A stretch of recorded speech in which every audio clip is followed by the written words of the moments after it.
ಗೃಹಲಕ್ಷ್ಮಿ ಹಣ ಬಾಕಿ ಇರುವ ವಿಚಾರ ಇನ್ನು 4-5 ದಿನದಲ್ಲಿ ಅಕೌಂಟ್ಗೆ ಹಣ ಬೀಳಲಿದೆ ಅಂತ ಶಾಸಕ ಪ್ರದೀಪ್ ಈಶ್ವರ್ ಹೇಳಿದ್ರು. ಈಗಾಗಲೇ ಸಿಎಂ ಸಿದ್ದರಾಮಯ್ಯನವರು ಈ ಬಗ್ಗೆ ಸ್ಪಷ್ಟೀಕರಣ ಕೊಟ್ಟಿದ್ದಾರೆ. ರಾಜ್ಯದ ಆರ್ಥಿಕತೆ ಚೆನ್ನಾಗಿದೆ, ದಿವಾಳಿಯಾಗಿಲ್ಲ, ಗ್ಯಾರಂಟಿ ಯೋಜನೆಗಳನ್ನು ನಿಲ್ಲಿಸುವ ಪ್ರಶ್ನೆ ಇಲ್ಲ.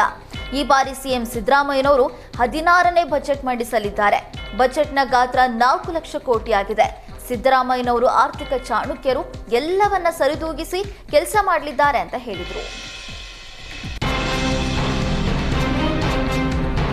ಕೇತಗಾನಹಳ್ಳಿಯಲ್ಲಿ ಭೂ ಕಬಳಿಕೆ ಆರೋಪಕ್ಕೆ ಸಂಸದ ಡಾಕ್ಟರ್ ಮಂಜುನಾಥ್ ಸ್ಪಷ್ಟನೆ ನೀಡಿದ್ದಾರೆ. ಲೋಕಸಭೆ ನಾಮಪತ್ರ ಸಲ್ಲಿಕೆ ವೇಳೆ ನನ್ನ ಆಸ್ತಿ ಘೋಷಿಸಿದ್ದೇನೆ. ಸಂಸದ ಆದ ಮೇಲೆ 71 ಎಕರೆ ಜಮೀನು ಮಾಡಿದ್ದಾರೆ ಎಂಬ ಆರೋಪ ಬಂತು. ಎಂಪಿ ಆದ ಮೇಲೆ 71 ಇಂಚು ಕೂಡ ನಾನು ಆಸ್ತಿ ಮಾಡಿಲ್ಲ. ಕೇತಗಾನಹಳ್ಳಿಯಲ್ಲಿ 1996ರಲ್ಲೇ ನಮ್ಮ ತಂದೆ ಜಮೀನು ಖರೀದಿಸಿದ್ರು. ಅವರ ಕಾಲವಾದ ಮೇಲೆ ನಮ್ಮ ಹೆಸರಿಗೆ ಬಂತು.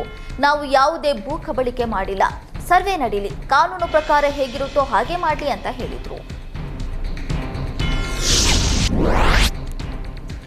ಕೇಂದ್ರ ಸಚಿವ ಎಚ್.ಡಿ. ಕುಮಾರಸ್ವಾಮಿ ವಿರುದ್ಧ ಭೂ ಒತ್ತುವರಿ ಆರೋಪ ಹಿನ್ನೆಲೆಯಲ್ಲಿ 2ನೇ ದಿನವೂ ಸರ್ವೆ ಕಾರ್ಯ ಮುಂದುವರೆದಿದೆ. ಬಿಡದಿಯ ಕೇತಗಾನಹಳ್ಳಿಯ ಸರ್ವೆ ನಂಬರ್ 7-8ರಲ್ಲಿರುವ ತೋಟವನ್ನ ಕಂದಾಯ ಇಲಾಖೆ ಇನ್ಸ್ಪೆಕ್ಟರ್ ಪ್ರಕಾಶ್ ನೇತೃತ್ವದಲ್ಲಿ ಸರ್ವೆ ನಡೆಸಲಾಯಿತು. ಕುಮಾರಸ್ವಾಮಿ ತೋಟ ಹಾಗೂ ಸುತ್ತಮುತ್ತಲಿನ ಜಮೀನುಗಳನ್ನು ಅಧಿಕಾರಿಗಳು ಸರ್ವೆ ಮಾಡಿದ್ದಾರೆ. ಜಮೀನಿನ ಮೂಲ ಮಾಲೀಕರನ್ನು ಸ್ಥಳಕ್ಕೆ ಕರೆಸಿ ಪರಿಶೀಲನೆ ನಡೆಸಲಾಯಿತು.